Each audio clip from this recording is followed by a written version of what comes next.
Hey everyone, welcome to the channel. I'm Tom, and today we're going to be talking about my reading plans for the month of April. And April is a month I'm super excited to finally be here because my most anticipated read of the year comes out later this month. So we will definitely be talking about that. But first, we've got to talk about anything I am bringing over from the previous month. And as planned, I only have one book, and that is going to be Traitors Not by Janny Wirtz. This is book 7 of the Wars of Light and Shadow, and this is book 4 of the Alliance of Light arc inside of the main series. This has been a fantastic journey. I think, if you've been around the channel for any period of time, you've heard me sing my praises of Janny Wirtz. She is just a master of her craft, and this story just keeps evolving and expanding and becoming more and more. Peril's Gate was my favorite, so that was the previous book. That was my new favorite of the series. Almost every book I have read has become my favorite, and I'm hoping the same thing happens here again for Traitors Not. I'm obviously part of a big read along with this. You can see the most recent live stream was actually on my channel for Peril's Gate, so if you want to check that out, there was probably like a 15 to 30 minute long spoiler-free section where we just kind of talked about the series and some general stuff about it. If you want to check that out, it's there. But I'm obviously very excited for it. That's pretty much why I'm reading it. When you're this deep into a series, you want to know what's going to happen to the main characters, and just the plot is really starting to deepen. We're starting to learn more things, and we're starting to see things that I've really kind of been waiting for the entire series. So we're really just starting to get to like this really big fulcrum point of the series. And so yeah, I'm excited that, we just are getting closer and closer to the end of this. And I would expect that this will take me a decent amount of time, even though I'll have already started it. I just read these books pretty slow, so that is definitely something I'm very excited to get to. With the movie coming out towards the end of this year, I kept telling myself I was going to continue on with the series. I think it is finally time to get around to Dune Messiah by Frank Herbert, and that is pretty much why I want to read it. The movie's coming, and I always told myself I was going to read more than what was happening in the movies. And I think it's just, finally time. I think technically it doesn't come out till like December or something, but I think it would be nice to kind of get back into it. The teaser trailer dropped, and I normally don't watch trailers. I actually think a lot of times trailers spoil way too much in movies nowadays, but I kept getting little like clips of it, so I finally caved and watched it. And that speech that is going on in it, I mean, it's funny to say this because of like the themes of the story, but man, who wouldn't just like run through a wall for Paul, right? Which is, like I said, so funny, talking about the themes of like the charismatic leader and how you need to be wary of it, and the jihad he's on, and just all of this stuff. I think it's funny that it got me so hyped to watch that. But that is definitely why I want to read it. This is obviously the second book in the Dune universe. I have thought how far I would want to go in the series. And originally I thought Dune was going to be a pretty good stopping point, but I kind of wanted like, we'll see how many movies they make and everything. And so now that this one's happening, I'm like, okay.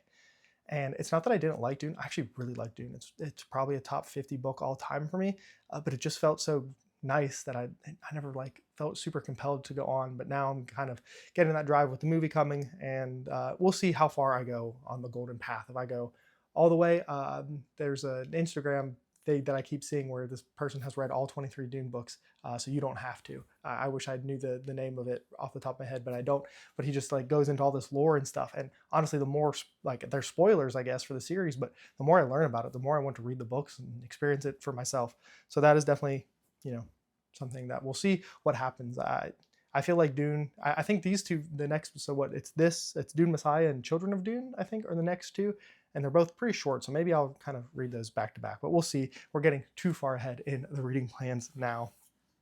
After that, we will be sticking in the sci-fi genre, and that is going to be Golden Sun by Pierce Brown. This is book 2 of the Red Rising saga. Now, obviously, I haven't done my wrap-up yet for March, so you don't know my thoughts on Red Rising yet, but just know, obviously, I liked it enough to want to continue on with the series. I always hear that the first book is the weakest one, and the further you get into the series, the more and more you'll be interested in it, and the better it gets, and just the world expands, and the politics, and just all of this stuff. So that definitely is a big reason why I want to continue on with the series. Like I said, you'll have to wait to hear my actual thoughts on Red Rising.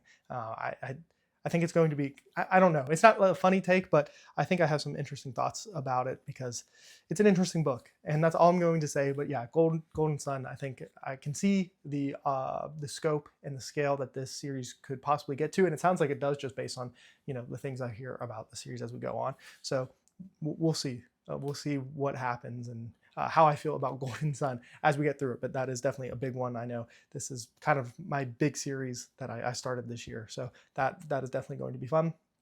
Next up is I don't know if he considers this sci-fi or what kind of cauldron of different stories this all entails. That is going to be Wistful Ascending by J.C.M. Byrne. This is it's like a superhero story. So the main character is basically a superhero, but he it's like sci-fi fantasy. I don't know. It just seems like a lot of fun stuff. And stuff that I would like. The author actually reached out to me a while ago and gave me a copy of this book after they heard how much I like big kaijus and superheroes and all of this stuff. So I'm very excited to get to it. It sounds like it's going to fit into that wheelhouse, which is why I'm reading it. I think it's going to be something I like, something right up my alley. So very much excited for that. But now we have got to talk about the book I am the most excited for probably the entire year, and that is going to be The Caretaker by Marcus Kilwer. Now, why am I so excited for this book?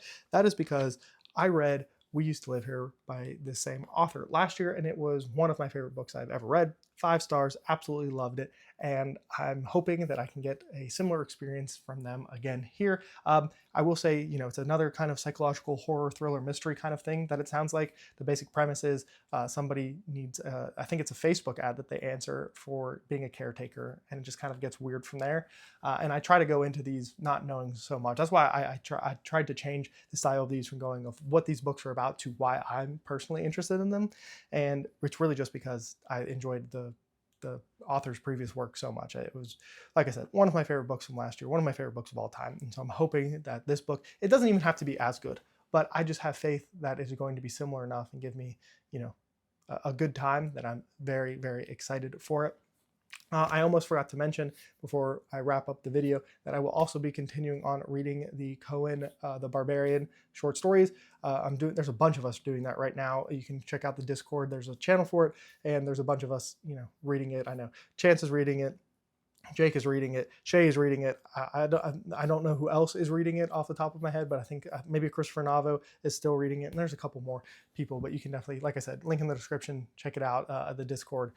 A lot of that's happening there, but I don't know what the stories are off the top of my head, but I will be continuing on with those as the month goes on. We're doing one a week, so you can definitely jump in with us. You don't need to read any of the stuff we have read, or vice versa. If you have read some of it but not what we're reading, it doesn't matter. It's very loosey-goosey, and you can definitely hop in and out of it as you see fit. I do just also want to quickly mention on the comic front, I keep saying it that I'm going to read Kingdom Come, the DC comic. Maybe this is the month. I will say I do plan on reading the 3rd Invincible Compendium, which means I did read the 2nd one this month, which is nice because I kept saying I was going to do that, and it took me a little bit longer to do, but I kind of want to read that compendium before I watch the show, which is starting to air now. So that is my general reading plans. If I somehow have time, which I don't think I'm going to, Sword Saint will probably get slid in here at some point. That is the 3rd book in a trilogy that, it's the last one in the series, so I need to get to it here sooner than later. But that, like I said, is my reading plans. I would love to hear what yours are down below in the comments, or as always on the Discord. That's going to be all for me. And to remember, read what you want when you want.